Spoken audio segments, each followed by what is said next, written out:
Türk Hava Kuvvetleri için alınabilecek alternatif savaş uçaklarını incelediğimiz ve irdelediğimiz video serisinin ikinci videosuna hoş geldiniz. Eğer izlemediyseniz konuyu kaçırmamak için öncelikle ilk videoyu izlemenizi tavsiye ediyorum. Serinin ilk videosuna köşeden çıkan karttan ya da açıklama kısmındaki linkten ulaşabilirsiniz. Şimdi ilk videodan gelenlerle birlikte savaş uçaklarını incelemeye devam edelim. Öncelikle listemizi tekrar hatırlayalım. JAS-39 Gripen, F-16 Fighting Falcon, EF-2000 Eurofighter Typhoon, Dassault Rafale, JF-17 Thunder, FA-18 Hornet, F-15 Eagle, F-35 Lightning II, Rus uçakları ve Çin uçakları demiştik. Listede sondan başa doğru gittiğimiz için Rus ve Çin uçaklarını lojistik sebeplerle direkt elemiştik.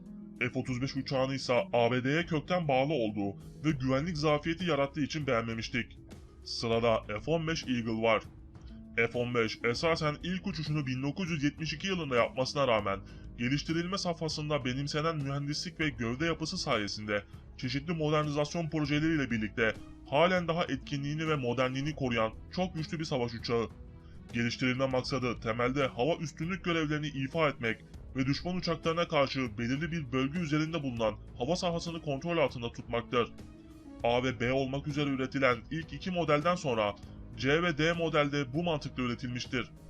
Bu modellerden sonra ihtiyaçlar doğrultusunda uçak üzerinde detaylı bazı değişiklikler yapılmış ve 1980'lerin sonlarına doğru Strike Eagle olarak adlandırılan E modeli hizmete sunulmuştur. F-15E Strike Eagle, C ve D modelde olduğu gibi hava üstünlük görevlerinin yanında artık oldukça kapsamlı bir şekilde bombardıman uçağı olarak da görev yapabilir hale gelmiş.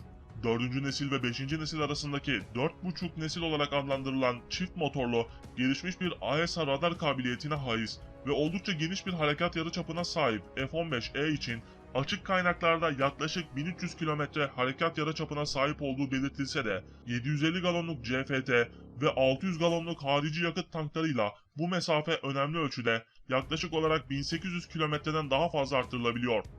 36.700 kilogram yük taşıma kapasitesine sahip bu uçak sesten 2,5 kat daha fazla sürate ulaşabiliyor ve 60.000 fit irtifaya çıkabiliyor.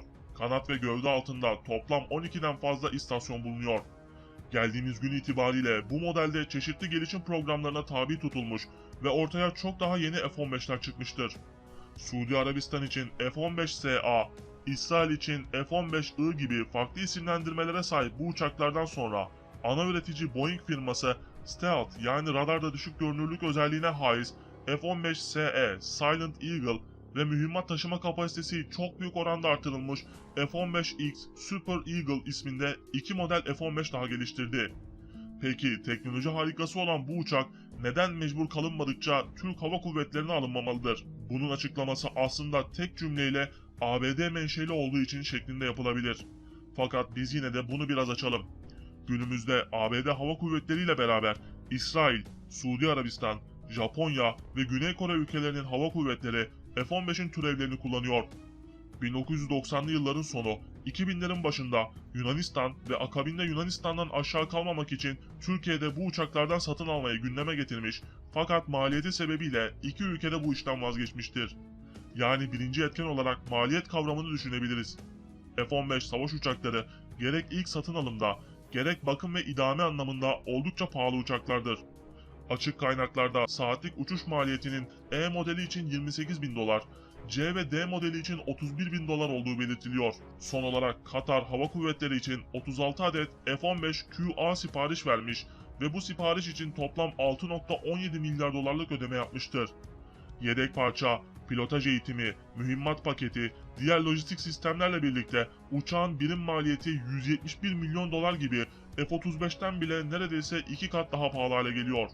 Burada bir antiparantez olarak şunu belirtelim ki Katar'ın bu denli yüksek bir bedel ödemesinin bir sebebi de daha önce benzer lojistikte yani ABD yapımı bir savaş uçağı kullanmamasından kaynaklanıyor.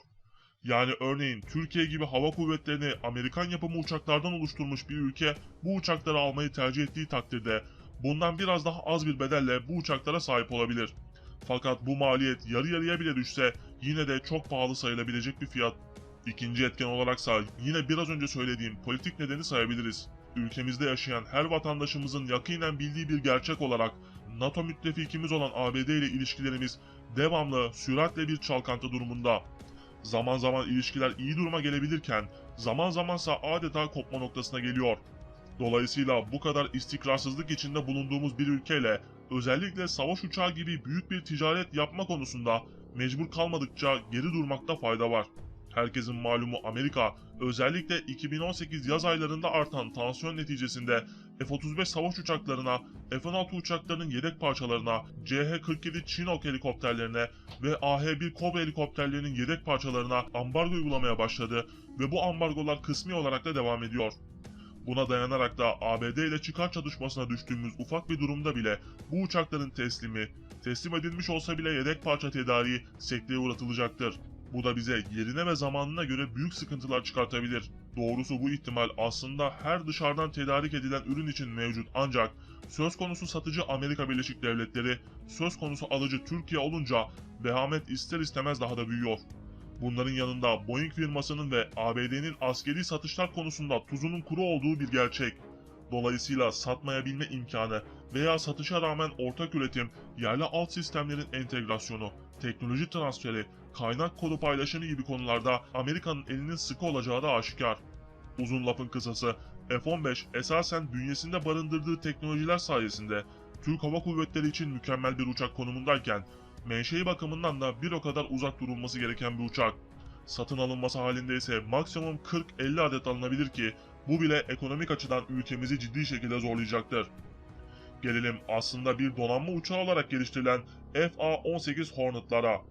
İlk uçuşunu 1978 yılında yapan FA-18 Hornet, temelde bir donanma uçağı olması için geliştirildi.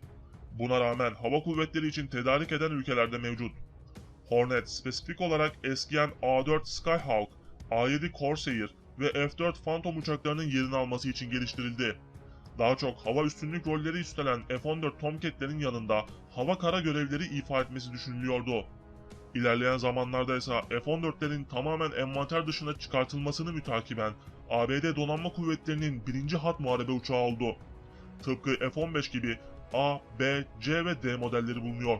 Bunların yanında gerçekleştirilen kapsamlı modernizasyon projeleriyle birlikte Super Hornet olarak adlandırılan E ve F modelleri de bulunuyor. A, B, C, D modelleri 4. nesil sayılırken E ve F modelleri 4,5. nesil olarak sayılıyor.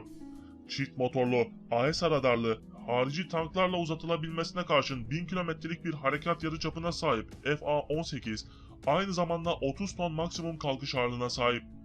50.000 fiit irtifaya yükselebilen Hornet, sesin 1,8 katında bir hıza ulaşabiliyor ve toplamda 11 adet silah istasyonu bulunuyor. Türkiye'nin yeni nesil savaş uçağı ihalesine de katılmış olan FA-18, maliyeti sebebiyle F-16'ya karşı ihaleyi kaybetti. Böylece Türkiye'nin birinci hat savaş uçağı F-16 oldu. Yani FA-18'de bir ara Türk Hava Kuvvetleri'nin önünden geçmişti diyebiliriz. Peki özellikle Super Hornet programıyla neredeyse her kulvarda F-16'lardan üstün hale gelmiş olan bu uçak neden tercih sırasında sonlarda yer alıyor? Bunun da sebebi yine F-15'leri anlatırken anlattığımız sebeplerle aynı. FA-18 gerek maliyet gerekse menşi açısından Türkiye'nin kullanması zor bir uçak. Saatlik uçuş maliyetleri açık kaynaklarda 11.000 dolar olarak belirtiliyor. Aynı zamanda çıplak halde birim başına 70 dolarlık bir maliyete sahip. Maliyet kısmı bir F-15 kadar olmasa da yine de menşei bakımından bu tercihin yapılması zor. Bunların yanında yine Boeing firmasının ve ABD'nin askeri satışlar konusunda tuzunun kuru olmasından ötürü satmıyorum diyebilme potansiyeli de Türkiye'nin bu uçakları tercih etmemesi için en önemli sebepler arasında. Özetle ABD menşeli uçaklardan mecbur kalınmadığı takdirde uzak durulması gerektiğini düşünüyoruz. Fakat yine de merak edenler olursa olası bir mecburiyet durumunda F-15, FA-18 ve F-35 şeklinde bir tercih yapılabilir. Bu arada F-15 gibi FA-18'de tercih edildiği takdirde 40 ya da 50 adetlik bir alımdan ileriye gidemez. ABD uçaklarını elimine ettikten sonra sıra kaliteden kaybeden CF-17 Thunder'a geliyor, ancak videoyu daha çok uzatarak sıkıcı hale getirmemek için burada bir virgül koymak gerekiyor. Video serimizin 3. kısmında Pakistan üretimi JF-17 uçağıyla listeye devam edeceğiz. Videolar gün içerisinde art arda yayınlanacak. O yüzden 3. videoya video sonunda çıkan kartlardan ya da açıklama kısmındaki linkten hemen atlayabilirsiniz. Kendinize iyi bakın, hoşça kalın.